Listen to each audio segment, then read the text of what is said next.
الحمد لله رب العالمين والصلاة والسلام على حبيبه محمد وآله وصحبه أجمعين. أما بعد فأعوذ بالله من الشيطان الرجيم. بسم الله الرحمن الرحيم. ربنا ما خلقت هذا باطلا سبحانك فقنا عذاب النار. ربنا إنك من تدخل النار فقد أخزيته وما للظالمين من أنصار. اللهم سبحانك لا علم لنا إلا ما علمتنا إنك أنت العليم الحكيم.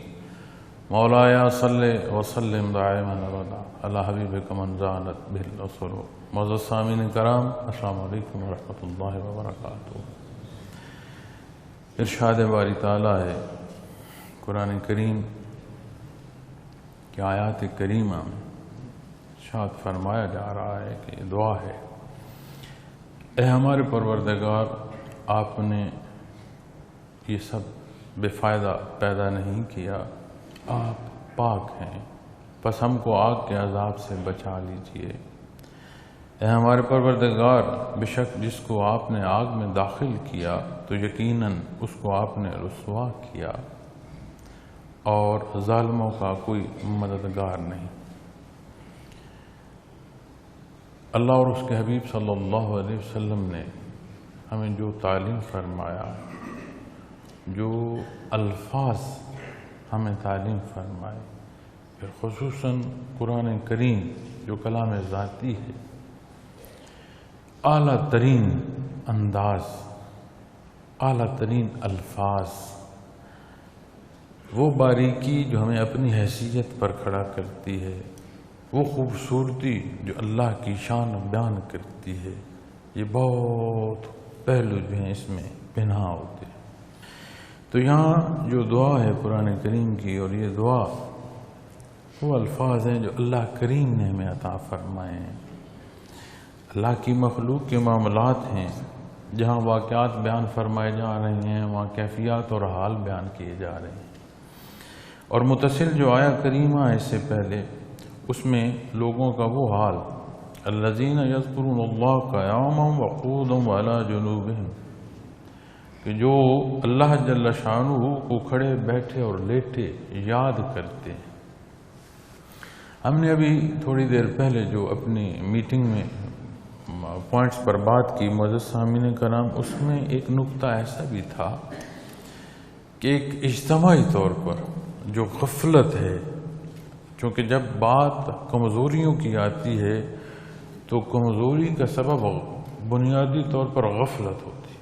تو اجتماعی طور پر جو غفلت ہے، اگر ہم اسے اور اس کی باریکیوں کو دیکھیں تو وراثتاً دین اسلام ہمیں نصیب ہوا. ہماری کثیر تعداد بطور توارث مسلمان ہے، آباء و اجداد مسلمان، ہم آگے مسلمان. ایسے لوگ بھی ہیں جن کی اس طرح پشتیں جو ہیں وہ اسلام میں نہیں تھیں، نئے داخل ہونے والے بھی ہیں، لیکن کثیر ہماری جو تعداد ہے اس میں بات نسلوں کی آ جاتی ہے. اب جب بات نسلوں کی آ گئی تو دعویٰ ایمان ابتدا ماننے کی، پھر اس ماننے کا اختیار کرنا، اس اختیار سے نتائج کا مرتب ہونا. تو معزز سامعین کرام، پھر ہمارے جو بول چال ہے، ہماری جو گفتار ہے، ہمارا جو لین دین ہے، ہمارے جو معاملات ہیں، پھر ایک ایک عمل شہادت دیتا چلا جائے کہ ہاں انہوں نے اللہ کا حکم مانا ہے، ہاں انہوں نے نبی کریم صلی اللہ علیہ وسلم کا اتباع اختیار کیا. اور ہم جب اپنے معاشرے میں دیکھتے ہیں تو ان باریکیوں کی بحث نہیں کی جا سکتی، بے شمار نقائص ہیں. کیا سبب؟ کہیں کوئی شے ایسی تو نہیں ہے کہ جو ہم سے چھوٹ گئی. اب جب ان چیزوں کو دیکھتے ہیں، میں نے عرض کیا کہ ہم سر تا پا ایک ایک باریکی کو دیکھتے ہیں. میں ایک دفعہ کہیں کھانا کھا رہا تھا تو میرے ہاتھ میں کانٹا تھا، اس کانٹے سے میں کھا رہا تھا. تو جو دیکھ رہا تھا اس نے میرے ساتھ اعتراض کیا کہ حضرت آپ کیسے لوگوں کو دین سے کھا رہے ہیں، خود تو سنت کے مطابق کھا نہیں رہے.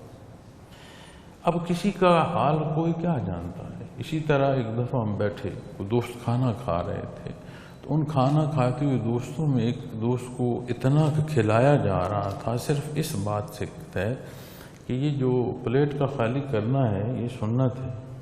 اب جس نے پلیٹ بھری ہے وہ اور ہے، جس کو کھلائی جا رہی ہے وہ اور ہے، کتنا وہ کھا سکتا ہے؟ تو وہ پریشان تھا. تو میں نے ان سے عرض کی کہ حضرت نبی کریم صلی اللہ علیہ وسلم کا فرمان ہے کہ جان بچانا فرض ہے، آپ اسے سنت کا بیان کر کے کھلا رہے ہیں. معاملہ بڑا نازک ہے کیونکہ بات آتی ہے ارشادات محمد رسول اللہ صلی اللہ علیہ وسلم. اسی طرح میں اکثر دیکھتا ہوں کہ ہم دیکھتے ہیں کسی کو، اس کے دیکھنے میں ہم کیا اعتراض ڈھونڈ رہے ہیں اور وہاں حقیقت کیا ہم نہیں جانتے. تو ہر ایک کا معاملہ اپنے اللہ سے ہے، ہم کمزور ہیں. تو پھر بھی جب ہم دیکھتے ہیں تو ہمارے معاملات درست نہیں ہیں. روز جھگڑا ہو رہا ہوتا ہے کہ فلاں جگہ یہ ظلم ہوا، فلاں جگہ یہ ڈکیتی ہو گئی، کسی کی عزت لوٹ لی گئی، کسی کو قتل کر دیا گیا.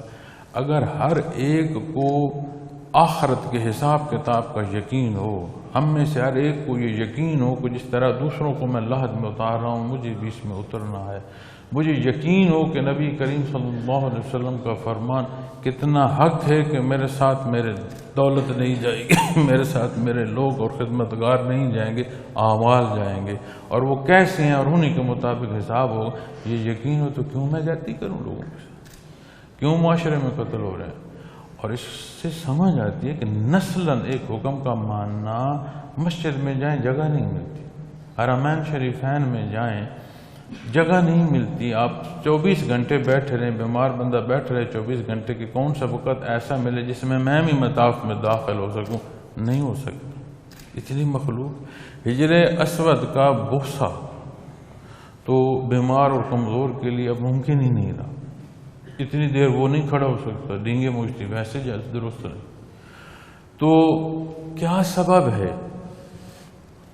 ہم نکلتے ہیں مسلمان کو مسلمان پر اعتماد نہیں. کیا وجہ؟ مان بھی رہے ہیں، عبادات بھی کر رہے ہیں، ظاہری جو حلیے ہیں وہ بھی ہیں. سبب کیا ہے؟ لگتا ہے کہیں کوئی شے ہم سے رہ گئی. کیا حصہ رہ گیا ہے؟ کبھی غور کیا اس چیز کو؟ اللہ جل شانہ فرمائے الذین یذکرون اللہ قیاما وقعودا وعلی جنوبہم. یہ جو کھڑے بیٹھے اس کی یاد ہے. اب اس پر جب بحث کی جاتی ہے تو نبی کریم صلی اللہ علیہ وسلم کا فرمان ایسا بھی بیان فرمایا جاتا ہے کہ آپ نے فرمایا کھڑے ہو کر اللہ کی نماز پڑھو. نہیں پڑھ سکتے بیٹھ کر پڑھ لو، بیٹھ کر نہیں پڑھ سکتے لیٹ کر پڑھ لو. بات یہاں ختم نہیں ہوتی. یہاں قید صحت اور بیماری کی نہیں بیان فرمائے گی. آپ صلی اللہ علیہ وسلم نے جو حصہ ارشاد فرمایا ہے وہ صحت اور بیماری کے تحت آتا ہے. صحت مند کا حکم ہے کہ وہ کھڑا نہیں ہو تو بیٹھ جائے، صحت مند کا حکم آتا ہے کہ وہ لیٹ کر پڑھ لے. بات وہاں نہیں رکتی. یہ جو ہمہ وقت اللہ کی یاد ہے یہ غفلت سے روکتی ہے. قرآن کریم متنبہ نہیں فرماتا اور خیال کرنا غافلوں میں سے ہو جائے وَلَا تَقُمْ مِنَ الْغَافِلِينَ. اور اس سے پہلے متصل کیا فرمایا؟ اللہ کی یاد صبح و شام الدوام، اس دوامی کیفیت کا اختیار کرنا فرما کے پھر فرمایا وَلَا تَقُمْ مِنَ الْغَافِلِينَ. اور نبی کریم صلی اللہ علیہ وسلم کو جب ارشاد فرمایا گیا کہ میرے حبیب ایسے اپنے اللہ کی، ایسے اپنے رب کی یاد کریں کہ جیسے باقی ہر شے جو ہے اس کی حیثیت ثانوی ہو جائے. وَتَبَتَّلَ عَلَيْهِ تَبْتِيلًا. کسی شے کی حیثیت نہ رہے، ثانوی ہو جائے، ایسے اللہ کی یاد اختیار کرے. تو یہ جو اللہ کریم کا یاد کرنا ہے یہ غفلت سے نکالتا ہے. اور جس درجے کا کوئی غفلت سے نکل آئے گا، جس درجے کی اسے اب دیکھیں غفلت سے نکلا تو کیا ہوا؟ غافل نہیں ہوگا تو درجہ نصیب ہوگا حضوری کا، حضور حق کا. اب کتنی غفلت گئی اور پھر کتنا درجہ حضور حق کا نصیب ہوا. قرآن کریم بیان فرماتا ہے صالح اعمال پر ان کا انعام جنت ہے. پھر فرماتا ہے اس سے بڑھ کر دیدار باری تعالیٰ ہے. تو سب سے جو بڑی عطا ہے وہ اللہ جل شانہ کی ذات ہے، اس کا دیدار نصیب ہو اور یہاں اس کی بندگی نصیب ہو. اس سے بڑی پھر کیا بندے کو اس دار دنیا میں چیز نصیب ہوتی ہے؟ اور ہم اپنے معاملات دیکھتے ہیں تو ان معاملات کی کمزوریاں کیا یہ شہادت نہیں دیتی؟ انسانی صحت میں بہت بڑا دخل معدے کا اور ہاضمے کا ہے، اور 70% جو بیماریاں ان کا سبب معدہ ہوتا ہے۔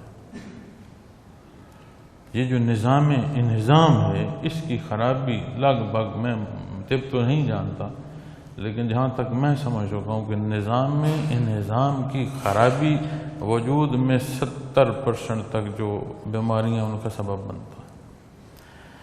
اب وہ نظام کی خرابی کے بے شمار اسباب ہو سکتے ہیں، اور جو ظاہراً نظر آ رہا ہے کہ وجود سے زیادہ کھا رہا ہے، اتنی گنجائش نہیں جو کچھ کھا رہا ہے، اتنی صحت نہیں جیسا کھا رہا ہے، وقت نہیں کھا رہا، تو یہ نظر نہیں آ رہا کہ بدہضمی کا انتظام خود کیے جا رہا ہے، تو پھر نتیجہ تو اس کے مطابق آئے گا نا۔ تو جب ہم اپنے معاملات میں جاتے ہیں، اپنی خرابیاں دیکھتے ہیں، اپنے وہ اعمال جنہیں ہم جسٹیفائی کر رہے ہوتے ہیں لیکن مخلوق کو تکلیف ہو رہی ہوتی ہے، اور انہیں ان کی باریکیوں اور نیت کے ساتھ اگر دین اسلام کے حکم پر رکھا جائے تو پورا نہیں آتا۔ لوگ شاید اس پر اعتراض نہ کر سکیں، لیکن جب اسے باریکی پر اور دین اسلام کے حکم کے تحت رکھا جائے تو پھر وہاں تو بات سوچ کی بھی آئے، نیت کی بھی آئے، تو وہاں پورے نہیں اترتے۔ تو پھر یہ نظام انہضام جو معاشرے کا ہے پھر یہ خراب ہوتا ہے، خرابیاں پیدا ہوتی ہیں، تکالیف کا سبب ہوتی ہیں۔ اب جب ہم دیکھتے ہیں کہ سبب کیا ہے، مساجد میں جگہ نہیں ہے، رمضان المبارک میں کتنی افطاری ہو رہی ہوتی ہے، حرمین شریفین میں جگہ نہیں ملتی، پھر ہمارے معاملات میں جہاں خراب، کیا سبب ہے؟ حضرت رحمۃ اللہ تعالیٰ علیہ فرماتے ہیں کہ یہ جو کیفیت ہے غفلت کی، اس کا سبب اللہ کی یاد کا نہ ہو۔ ہم دین اسلام کے شعبات کو مقابل دیکھتے ہیں،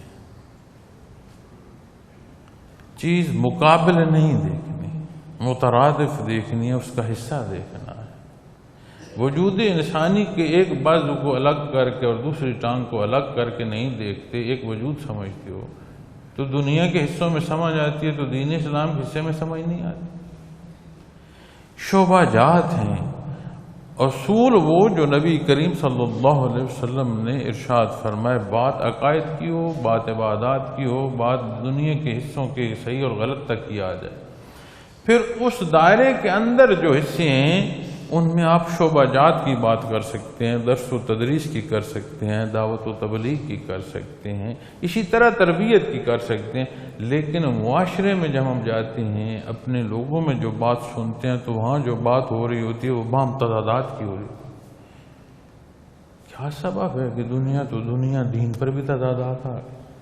حضرت جی رحمۃ اللہ تعالیٰ علیہ فرماتے ہیں کہ یہ عنصر غفلت کا سبب بن رہا ہے، ان تضادات کا اور ان پریشانیوں کا۔ یہ جو ہمہ وقت یاد ہے اللہ کی، اور پھر اسے اپنی عمومی زندگی میں بھی دیکھیں کہ کسی تعلق کا عاری ہونا، کمزور ہونا، اس سے اس طرف کی غلطی کا سبب بنتا ہے۔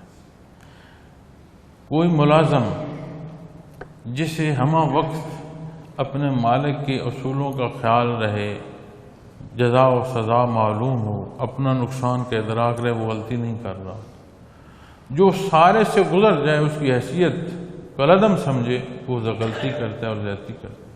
اسی طرح جب ہم بنیادیں ایمان کی ان کے اقرار کے ساتھ یقین کی کیفیت نہیں رہتی، کون ہے جسے یہ یقین ہو کہ روز محشر اس کے حضور پیش ہونا ہے؟ قرآن کریم بار بار ارشاد فرماتا ہے کہ جو کچھ تم نے کیا ہے وہ تمہیں بتایا جائے گا، تمہیں وہ پیش آئے گا، جو بھول چکے ہو وہ بھی تمہیں بتایا جائے گا۔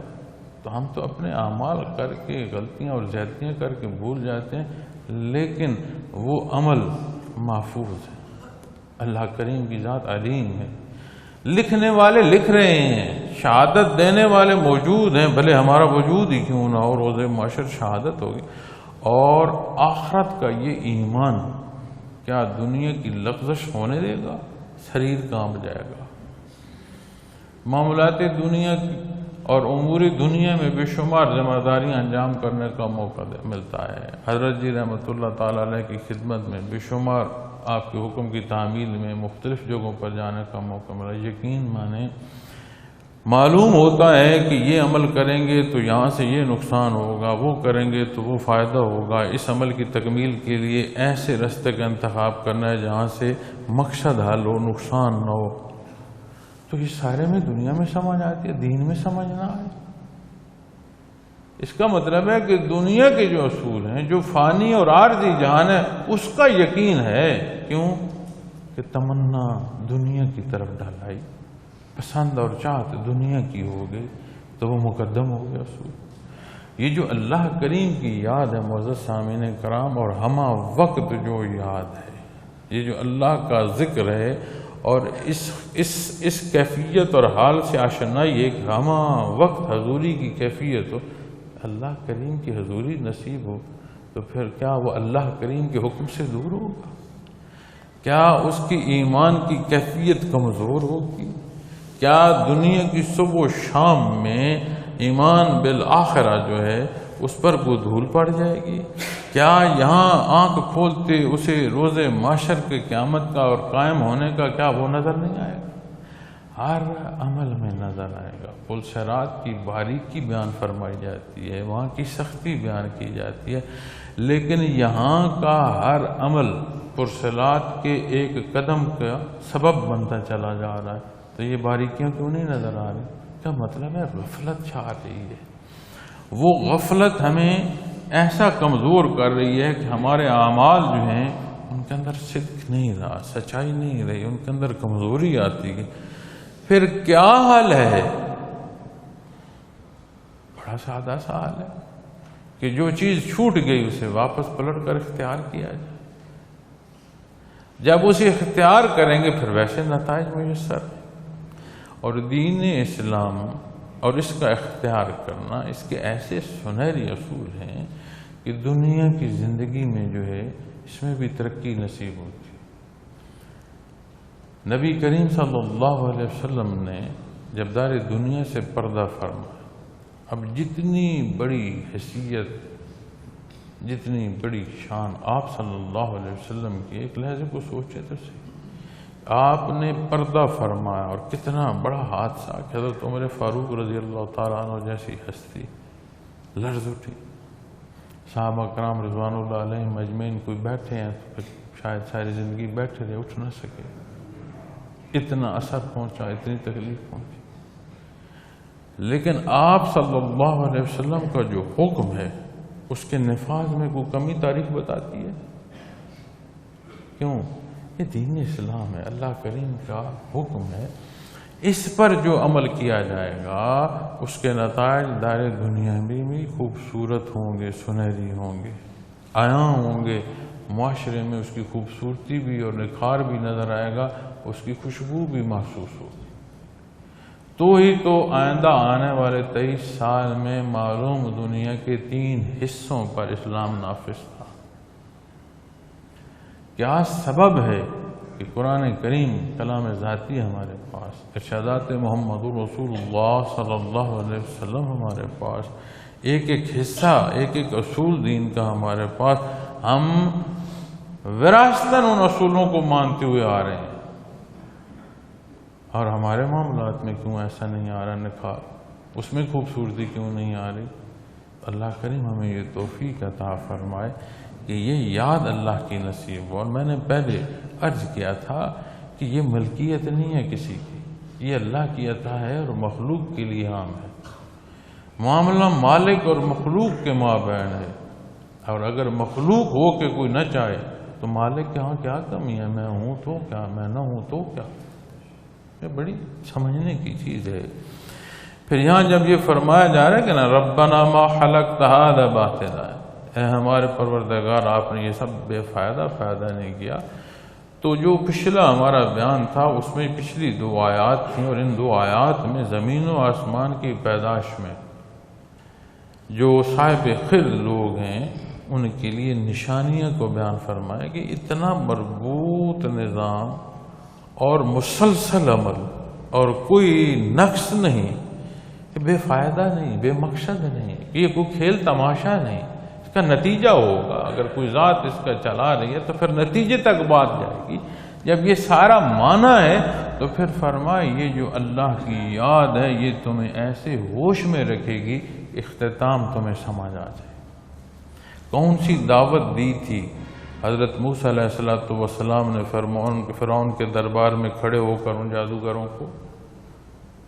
انہوں نے جب سمجھا، نشانی دیکھی، مانا اور صدق کے دل سے مانا، تو انہوں نے پھر آپ علیہ السلام کا نام مبارک لے کر فرمایا کہ میں اس رب پر ایمان لاتے ہیں جو موسیٰ اور ہارون کیا۔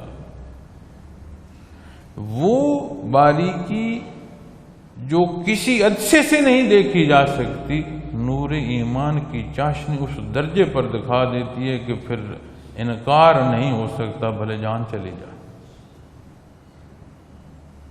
فرعون نے کہا تھا نا کہ میں تمہارے مخالف سمت کے ہاتھ اور ٹانگیں کاٹ کر پھر سولی پر چڑھا دوں گا، تو انہوں نے جواب میں یہ تو نہیں کہا کہ ہمیں کچھ نہ کہو، ہم اپنے اللہ کے پاس چلے جائیں گے، ہمیں اللہ کی رضا ملے گی، اس کا انعام ملے گا۔ تو بات جب اللہ کی یاد کی آتی ہے معزز خواتین و حضرات، پھر یہ اس اہل کرتی ہے کہ پھر سمجھ آتی ہے کہ یہ سب کچھ بے فائدہ نہیں ہے۔ سبحانک، اے اللہ تو پاک ہے، تجھے کسی شے کی احتیاج نہیں ہے۔ میرا کوئی عمل ایسا نہیں جس سے اللہ جل شانہ کو یا اس کے نظام کو فائدہ ہوگا، نہیں، میرا ہر عمل اس سے استفادہ پھر مجھے کو ہے، یہ اس کا احسان کہ اس نے مجھے وہ حصے عطا فرمائے جس سے مجھے اور فائدہ نصیب ہو رہا ہے۔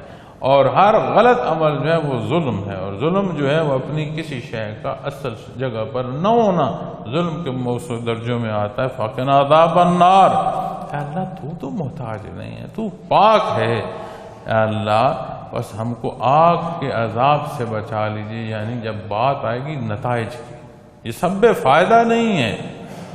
اور وہ آنکھ جس سے یہ ظاہری آنکھ نہیں دیکھ سکتی، وہ قلب کی آنکھ جب کھلی تو پھر اس کی وسعت نظری کو دیکھی، اس جہان فانی کی وسعتوں سے کہاں اس کی نظر جا پہنچی، اختتام پر جا پہنچی۔ جزا و سزا کو دیکھ رہا ہے، کہاں دیکھ رہا ہے، کہاں دعا کر رہا ہے۔ یہ دعا برزخ کی نہیں ہے، یہ دعا عالم خلق کی موجودگی کی دعا بیان فرمائی جا رہی ہے کہ ربنا ما خلقت هذا باطلا سبحانک فقنا عذاب النار۔ آگ کون سی دیکھ رہا ہے؟ وہ روز معاشر کی دیکھ رہا ہے اور عرض کر رہا ہے سبحانک، اے اللہ میرے مالک تو پاک ہے، تو بے نیاز ہے، تجھے کسی شے کی ضرورت نہیں، ہم محتاج ہیں، ہم مخلوق ہیں۔ بار اللہ فقنا عذاب النار، بس ہم کو آگ کے عذاب سے بچا لیجیے۔ اب آگ کے عذاب سے بچا لیجئے یعنی وہ انداز زندگی نصیب ہو جو اللہ کے انعام پر پہنچاتی ہے، جو بخشش کی طرف لے جاتی ہے۔ یہ نہیں کہ میں غلطی پر غلطی کر رہا ہوں اور ساتھ یہ دعا کر رہا ہوں کہ مجھے آگ سے بچا دے۔ کوئی زہر کھا کے صحت کی دعا نہیں کرتا، نہ سمجھ آتی ہے۔ دودھ پی کر تو سمجھ آتی ہے کہ کوئی صحت کی دعا کر رہا ہو، زہر کھا کے تو نہیں سمجھ آتی۔ تو اس سے سمجھ آتی ہے کہ ہمیں اعمال صالحہ نصیب ہوں، ہمیں وہ رستہ نصیب ہو جس پر اللہ کریم کا انعام ہو۔ ربنا انک من تدخل النار فقد اخزیتہ وما للظالمین من انصار۔ اے ہمارے پروردگار، بے شک جس کو آپ نے آگ میں داخل کیا تو یقیناً اس کو آپ نے رسوا کیا۔ اب یہ نتیجہ ہے۔ معزز سامعین کرام، جس کی جتنی حیثیت ہے، اکثر حیثیتوں کو چھوڑ کر ایک کیفیت کو دیکھیں۔ اکثر جھگڑا پتہ کیا ہوتا ہے؟ یہ بات میری شایان شان نہیں، اب اس کی شایان شان اس کے نزدیک کتنی ہے یہ ایک الگ بات ہے، باقی دنیا اس کو کس حیثیت میں دیکھتی ہے یہ موضوع الگ ہے۔ بادشاہ بھی یہی بات کہہ رہا ہے، ایک گداگر بھی یہی بات کہہ رہا ہے۔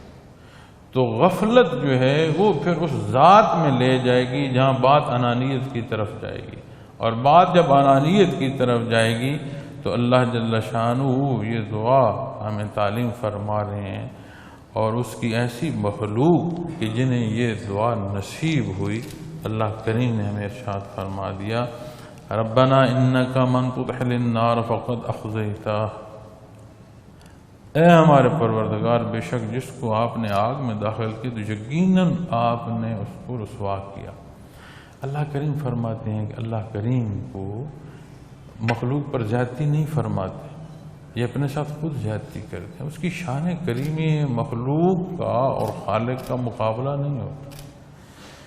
یہ مخلوق کی بدبختی ہے کہ وہ مقابل کھڑی رہے، نہ اس کی حیثیت ہے نہ ہو سکتا ہے۔ وہ تو کریم ہے، تو معاف فرمانے والا، اس نے تو رحمت کو اپنے اوپر لازم کر لیا ہے، اسے تو بخشنا محبوب ہے، تحب العفو، اسے تو محبوب ہے بخش دینا، تو معاف فرمانے والا ہے۔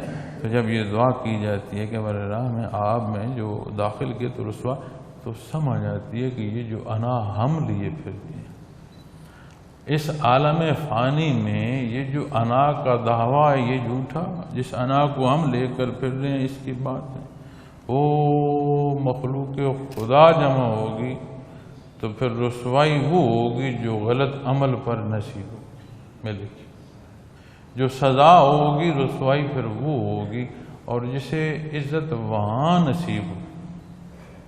اس کا مطلب ہے کہ فانی جہان میں فانی حصے انہیں پکڑ لینا کوئی عقل مندی نہیں ہے، اشرف الخلق کا مقام یہ نہیں ہے۔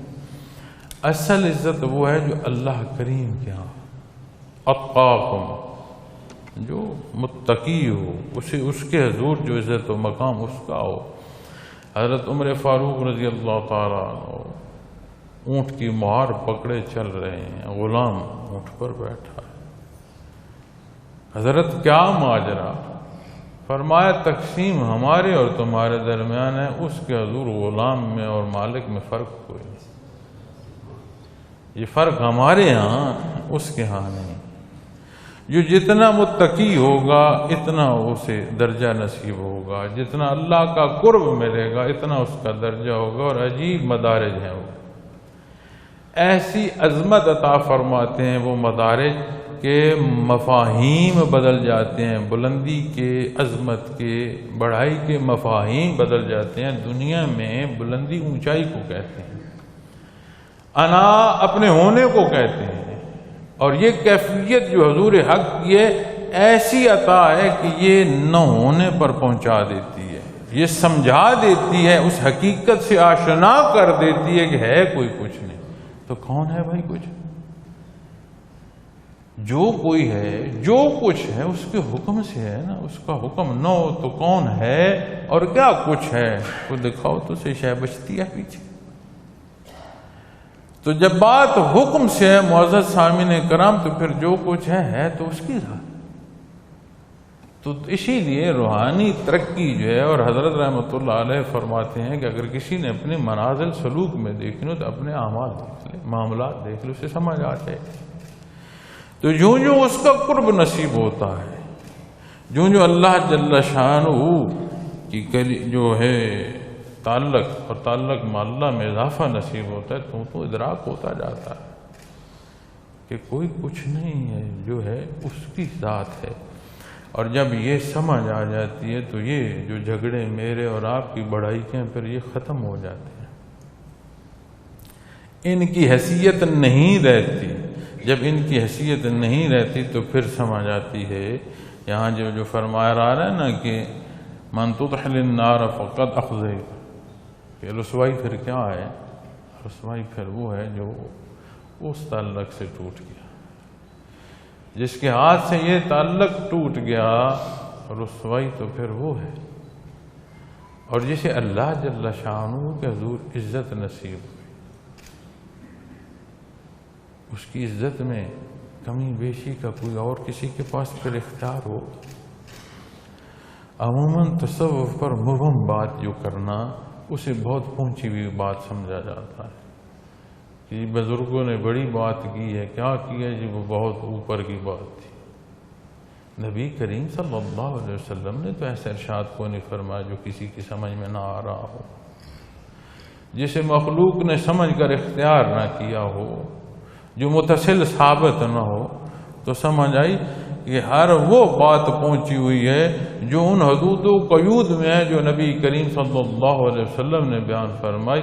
حق کسی کے الفاظ کا محتاج نہیں، حق کسی کے انداز بیان کا محتاج نہیں، حق کسی کی ذات کا محتاج نہیں، حق تو وہ ہے جو محمد رسول اللہ صلی اللہ علیہ وسلم نے بیان فرمایا، وہی حق ہے جو اللہ جل شانہ نے پسند فرمایا۔ تو پھر مبہم کیا ابہام تو دین اسلام میں ہے کوئی نہیں، ہر چیز ظاہر ہے اور ہر چیز کا نتیجہ ظاہر ہے، عمل تو کر کے دیکھ۔ وَمَا لِلظَّالِمِينَ مِنْ أَنصَارٍ، پھر یہ بات بھی تعلیم فرمائی جا رہی ہے کہ یہ جو غلط فہمی ہوتی ہے نا کہ فلاں میرے ساتھ ہے، فلاں کام کر لوں گا، ایسے معاملات کو میں دیکھ لوں گا، فرمایا ظالموں کا پھر کوئی مددگار نہیں ہے۔ وَمَا لِلظَّالِمِينَ مِنْ أَنصَارٍ، اور ظالموں کا کوئی مددگار نہیں۔ اس کے حضور اللہ کریم مہربانی فرمائے، معافی عطا فرمائے، چونکہ نبی کریم صلی اللہ علیہ وسلم نے جب فرمایا کہ روز محشر اگر کسی سے سوال ہو گیا اسے دوزخ سے کوئی نہیں بچا سکتا، چونکہ کسی کے پاس کوئی جواب ہے نہیں کہ اس نے حکم عدولی کیوں کی۔ اور معزز سامعین کرام،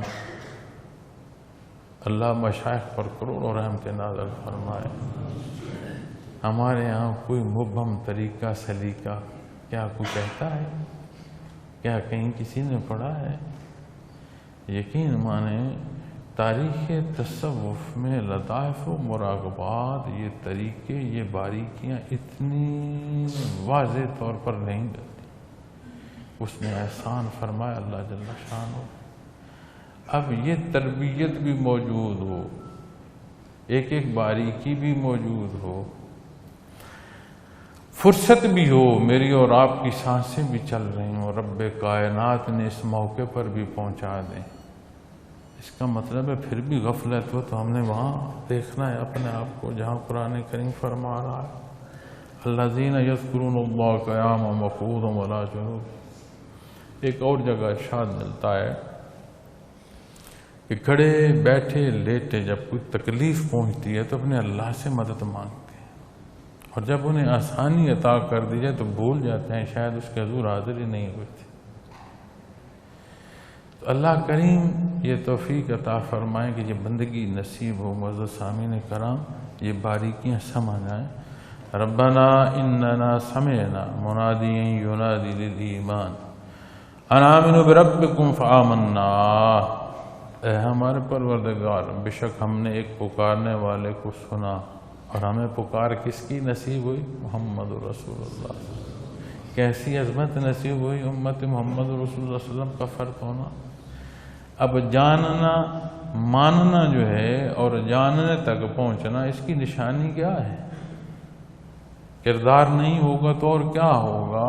اور اللہ جل شانہ یہ سمجھ عطا فرمائے کہ کتنا احسان اس نے فرمایا۔ لیکن ایمان کے حوالے پر ان آمنوا، اور ایمان لے آؤ، بے ربکم، ہر ضرورت جہاں سے تمہاری پوری ہو رہی ہے، اور کہاں جاؤ گے چھوڑ کر؟ نہ مان کر کدھر جاؤ؟ وہ تو اسے بھی عطا فرما رہا ہے جو اس کے مقابل اپنی خدائی کا دعوے دار ہے، وہ تو اسے بھی عطا فرما رہا ہے۔ فآمنا، ہم نے ایسا ایمان لایا جہاں جہاں کمی بیشی، آج موقع ہے کہ میں اپنی کمی بیشی دیکھوں، اسے دور کروں، اللہ سے معافی مانگوں۔ یہ قرآن کریم بیان فرما رہا ہے، ایک ایک حصہ بیان فرما رہا ہے، اس کی شان کریمی ایک ایک پہلو ہمیں تعلیم فرما رہا ہے۔ اس انداز سے مانگتے جاؤ، ہر کمزوری سے بچنے کا سبب دے رہا ہے۔ کیسے اس کی شان ہے کہ ہمیں ہر پہلو سے بچنے کی توفیق دے رہا ہے، ہر حصہ تعلیم فرما رہا ہے، کوئی شے رہ نہ جائے۔ حضرت فرمایا کرتے تھے جنت جانا آسان ہے، دوزخ جانا مشکل ہے۔ ہر غلط کام کرنے کے لیے بے شمار تکلیف اٹھانی پڑتی ہیں، ہر سہل کام سیدھا ہوتا ہے، آسان ہوتا ہے کرنا، بات صرف فیصلے کی ہے کہ بندے نے کس راہ کا انتخاب کیا. ربنا فاغفر لنا ذنوبنا وکفر عنا سیئاتنا وتوفنا مع الابرار. بات ختم ہو جائے گی. یہ آواز صدا یہاں بلند نہیں ہوگی. یہ سماعت صدا سماعت پر یہیں نہیں رہے گی. یہ آنکھیں چار ہونا ہمہ وقت چار نہیں رہیں گی. ہر ایک کا اپنا وقت ہے، ہر ایک نے اپنا وقت پورا کرنا ہے. یہ مسافر خانہ ہے، ہر کوئی چلا جائے گا. اور جانے سے پہلے کیا ہے؟ فرمایا ربنا فاغفر لنا ذنوبنا، اے ہمارے پروردگار تو ہمارے لیے ہمارے گناہ بخش دے. کمزور ہیں، خطا کار ہیں. اللہ جل شانہ نے فرمایا کہ اس کے حضور یہ کیا عرض کیا؟ فاغفر لنا ذنوبنا. بڑی باریک سے باریک بات بھی اس دعا میں، اس گزارش میں آ جائے. بہت بڑی بڑی غلطی پر بھی آئے گی، اور باریک سے باریک شے جسے ساتھ والا نہ سمجھ پائے، اس کی ذات جانتی ہے، اس سے بھی معافی کا حصہ نصیب ہو رہا ہے. فرمایا وَكَفِّرْ عَنَّا سَيِّئَاتِنَا، اور ہماری برائیاں ہم سے دور کر. یعنی بار الہ ہمیں عمل صالح کی توفیق عطا فرما، اور ہمارے اندر جو کمزوریاں ہیں ان کمزوریوں کو ایسی قوت نصیب نہ ہو کہ ہمارے اعمال آپ کے اور آپ کے حبیب کے حکم سے باہر جائیں، دین اسلام سے تجاوز ہو. فرمایا وَتَوَفَّنَا مَعَ الْأَبْرَارِ. اختتام آ گیا معزز سامعین کرام. فرمایا اور ہم کو نیک لوگوں کے ساتھ موت دیں. بات ساتھ کی ہے، مع الابرار ساتھ کی ہے. اب کسی طرف بھی جائیں، کسی منزل کا انتخاب کریں تو جو اس منزل کی طرف جا رہے ہوں گے ہم رکاب تو وہی ہوں گے نا. خاتمہ بالخیر کی جب بات ہوگی تو پھر ہم رکاب کون ہوں گے؟ اس راہ کے مسافر ہوں گے.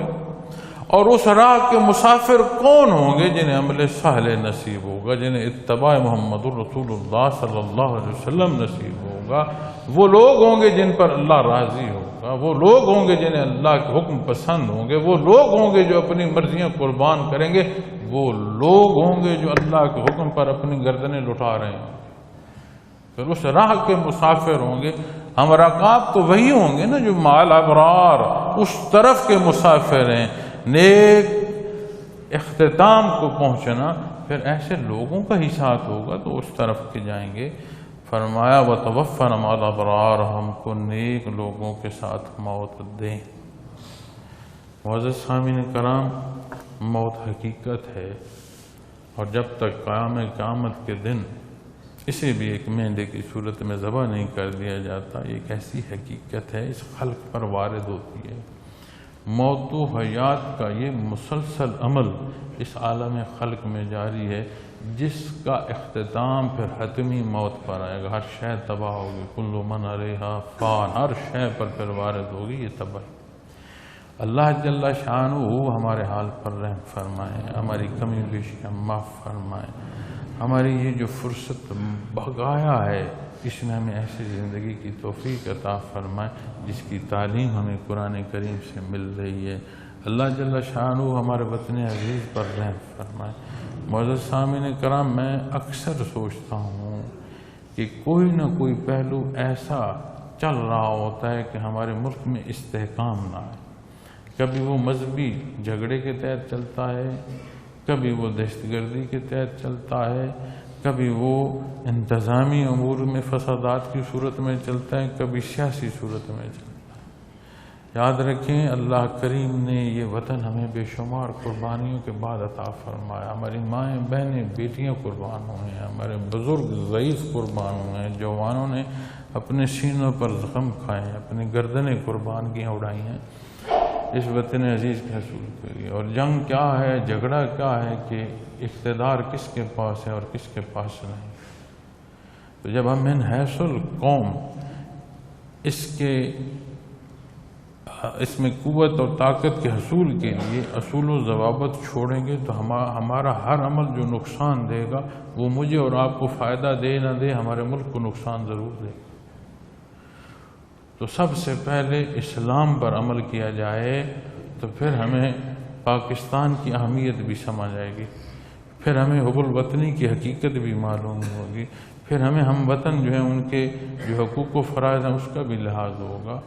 اللہ کریم توفیق عطا فرمائے کہ ہمارا ہر عمل، ہر بات اپنے ملک کی تعمیر کے لیے ہو، ہمارا کوئی عمل، کوئی کلام ایسا نہ ہو جو ہمارے ملک میں تخریب پیدا کرے، اور اللہ کریم ہمیں اتفاق عطا فرمائے۔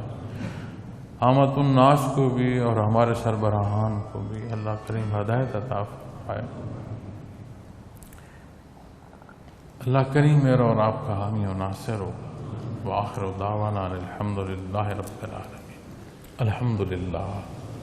الحمدللہ رب العالمین، والصلاة والسلام علی حبیبہ محمد وآلہ وصحبہ۔ اللہم صل علی محمد النبی الأمی وآلہ وصحبہ وبارک وسلم۔ ربنا ظلمنا انفسنا لم تغفر لنا وترحمنا لنكونن، ربنا اننا آمنا فاغفر لنا ذنوبنا ربنا لا تزغ قلوبنا بعد إذ هديتنا وهب لنا من لدنك رحمة إنك ربنا آتنا في الدنيا حسنة وفي الآخرة حسنة وقنا عذاب۔ یا رب العالمین، ہم خطا کار اور کمزور ہیں، ہمارے حال پر رحم فرما۔ یا اللہ، تیرے نام پر ہمارا تیرے گھر میں یہ جمع ہونا ہمارا قبول فرما، ہماری غلطیاں اور کوتاہیاں معاف فرما۔ بہرحال ہم جیسے بھی ہیں تیرے نام پر جمع ہے، بہرحال اسے اپنے اپنے حبیب کے صدقے قبول فرما۔ یا اللہ ہمیں توفیق عطا فرما اپنا نام لینے کی۔ یا اللہ ہمیں حضور حق کی کیفیت سے آشنا فرما، بہرحال ہمیں اس غفلت سے نکال۔ یا رب العالمین، ہمیں کیفیات محمد رسول اللہ صلی اللہ علیہ وسلم کا وہ بہر عطا فرما۔ یا اللہ جو ہماری اس زندگی کو حضور حق کی کیفیت سے مزین فرمائے رکھے، یا اللہ ہمیں اپنی محبت عطا فرما۔ یا اللہ ہمیں نبی کریم صلی اللہ علیہ وسلم کی محبت عطا فرما۔ یا اللہ ہمیں دین اسلام کی سمجھ عطا فرما، عمل کی توفیق عطا فرما، مخلوق تک پہنچانے کی استعداد عطا فرما۔ بہرحال تو غفور الرحیم ہے، ہمارے گھروں پر رحم فرما دے۔ ہم جو بیمار ہیں ہمیں شفا عطا فرما۔ ہمارے جن گھروں میں بہرحال جھگڑے ہیں انہیں محبت اور امن عطا فرما۔ بہرحال ہمارے جن گھروں میں کمزوریاں ہیں، کمیاں ہیں، انہیں فراوانیاں عطا فرما۔ یا اللہ اس امت مسلمہ کو اتحاد اور اتفاق عطا فرما۔ یا اللہ ہمارے وطن عزیز کی حفاظت فرما۔ یا رب العالمین، ہمیں اپنا کردار ادا کرنے کی توفیق عطا فرما۔ بہرحال ہمیں اپنے وجود پر اسلام کے نفاذ کی توفیق عطا فرما۔ یا رب العالمین، ہمیں اس وطن عزیز میں عدل اور انصاف عطا فرما۔ یا رب العالمین، تو غفور الرحیم ہے، یہ دار دنیا فانی ہے۔ یا اللہ ہماری ہر گزرتی سانس کی جو کمی بیشی اسے معاف فرما، ہر سانس کو اپنے نام سے مزین فرما۔ بہرحال ہم کمزور ہیں، ہم خطا کار ہیں، ہمیں کوئی دعویٰ ذاتی نہیں۔ یا اللہ ہم وقت رحم فرما۔ یا اللہ تو غفور الرحیم ہے، تیرے اس خطے پر مخلوق قربان ہوئی۔ یا اللہ ہم نے اپنے مشائخ سے اس خطے پر اسلام اور نشاط اسلامیہ کی باتیں اور صدائیں سنی۔ یا اللہ ہمیں وہ دیکھنے کی توفیق عطا فرما۔ یا اللہ تو غفور الرحیم ہے، ہمیں توفیق عطا فرما، اس نشاط اسلامیہ میں ہمیں بھی سبق فرما۔ یا اللہ یہ دنیا مشکل ہے، جانا ہے، یا اللہ وہ بحالت ایمان عطا فرمانا، ہماری زبان بہرحال تیرے نام سے مزین ہو۔ یا اللہ حیات برزخ میں کرم اور احسان فرما۔ اے میرے اللہ روز محشر ہمیں رسوائی سے محفوظ رکھ۔ اے میرے اللہ ہمیں شفاعت محمد رسول اللہ صلی اللہ علیہ وسلم۔ اے میرے اللہ ہمیں وہ بھائی چارہ عطا فرما یا رب العالمین، جس کی تربیت اسلام پر ہم تیرے نام پر جمع ہیں یا اللہ، ہمارے اندر وہ حصہ پیدا فرما، وہ مشرتی اقدار کا بہر اللہ، جس سے دیکھ کر معلوم ہو کہ اتباع محمد رسول اللہ صلی اللہ علیہ وسلم۔ رب یسر ولا تؤثر وتمم بالخیر وتمم بالخیر وتمم بالخیر۔ اللہم صلی علی محمد النبی الأمی وآلہ وصحبہ وبارک وسلم، وصلی اللہ تعالی علی خیر خلقہ وآلہ وصحبہ اجمعین برحمتہ۔